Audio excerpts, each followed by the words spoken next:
We're going to have children together, I know that. And how am I going to hug my children when they're crying? I used to get depressed over that. What kind of a father am I going to be? Check this out. There was a girl, she's so cute, man, one of my friend's daughters, and she was, 2.5 years old. She had this pink flowery hat on, pink shoes on. She was about my height as well. And she came and she was hugging everybody goodbye at this family function, and she comes to me, and I'm sitting on the floor, and she's just looking at me, and I'm like, cool. She's just staring at me, I'm like, okay, what can a 2.5-year-old honestly be thinking about? Like, this is so weird. And she was looking at me for about 25 seconds, and then she realizes something. Like this little light, bing, came to it. And she realized that I had no hands to hug, so when she came up to me to hug me, she put her hands behind her back. And she hugged me with her neck. I know. Isn't that more beautiful? It's so beautiful. Why am I here? To tell you this, that I love you. That everything's going to be okay. Not today, not to say that I am going to be with you every day to tell you that.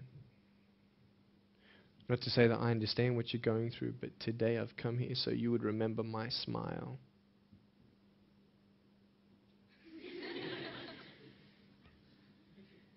And you would remember what I said.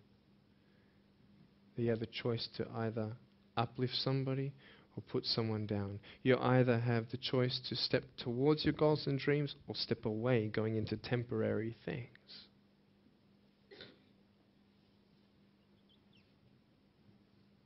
You have a choice to either give up or keep going. Give up or get up. When you fail, try again and again and again.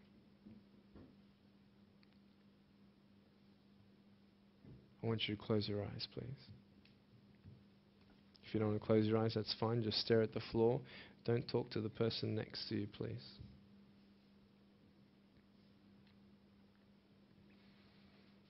I want to ask you, how are you?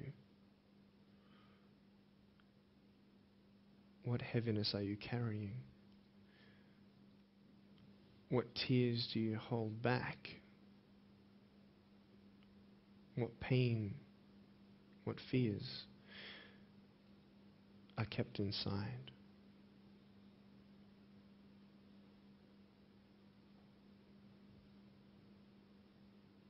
You don't have to hold on to those fears. You just take one step at a time. Not to say that one day these fears are just going to completely disappear, but can you forgive those who've hurt you? Because that's when healing starts.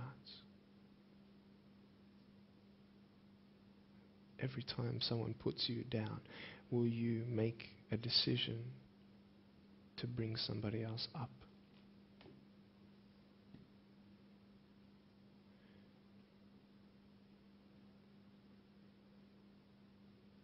Picture yourself in an open area. There's no buildings and there's no shelter. And there's a storm above you. And this storm represents the situations in your life. And you don't tell anybody what you're going through because first of all, they wouldn't understand. And second of all, they can't even help you anyway. You're in this storm and you're down on your knees and you're cold and you're weak and you feel like this is the end. Are you not still here? You are still here. You don't have to do this alone. You can talk to counselors. You can talk to people you trust. And you're going to talk to whoever you talk to, but I talk to Jesus. But hold on to that person who you think might help you. And imagine them right now saying that they can't stop the storm right now, but they will hold you and keep you warm until the storm passes. Because when they hold you, the storm's still there, but it's okay.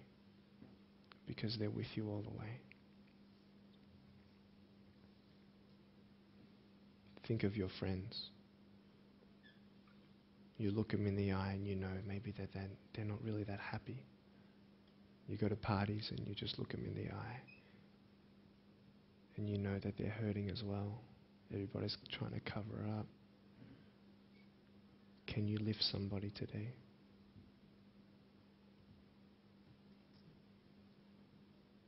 Make the choice today to do something good.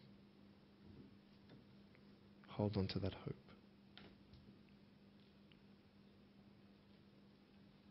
Open your eyes.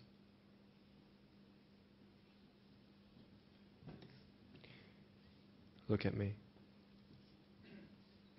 Tears clean the windows of your soul. That's why you feel good after crying. And I'm here today to hug you. I'm a hugging machine. And if you want a hug, I'm going to, in a couple minutes, get up off this. I'm going to go to a table to the side. There's a table around the corner behind this camera. And I want to hug you. And I want you to hug me like you've never hugged before. Because there is healing in hugging. And I want you to know that I love you guys so much. Don't give up.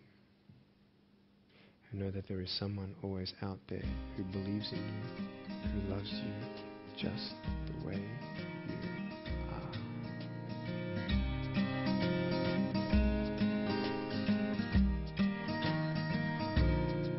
are. This is exactly what this school needed, because teenagers at this point in their life, they go through trying to find out who they are, and you never really get to find it out with other people. People can't tell you who you are. You've got to find it for yourself, and you've got to be able to respect yourself and learn to love yourself before you can change your environment. And that's really been helpful with what Nick said. It's told kids that it doesn't matter what you look like, it doesn't matter what you smell like, it doesn't matter what colour eyes you have, or if you have braces or anything. It just matters who you are on the inside, and that person is who everybody should be seeing. And if they're not seeing it, then you should be looking for someone else. You should be looking for someone who does see who you are on the inside and who does love you. You're beautiful, just the way you are.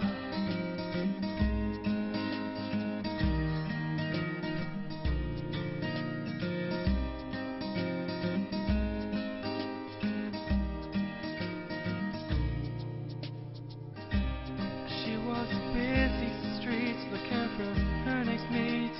Maybe we'll be the one. 'Cause in her mind there is more to life than being someone.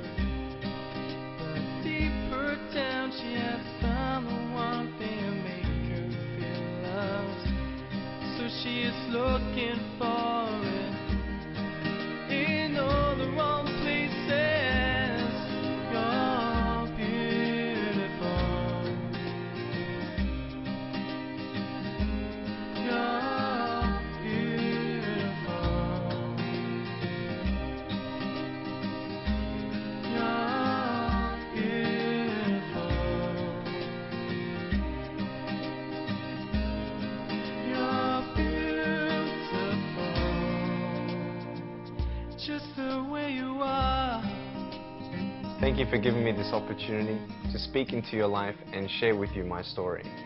I hope you've been challenged and inspired to never give up, and I believe that you have been touched. I'd love to hear from you. Write to me. Go on my website, attitudesaltitude.com. I enjoy reading so many people's testimonials on how my life has impacted theirs. So please write to me or email me. Also want you to know that there is a book coming and a series of DVDs. So be on the lookout for that. If you see me on the street face to face, make sure you come up and say hello, give me a hug. I'd love to meet you.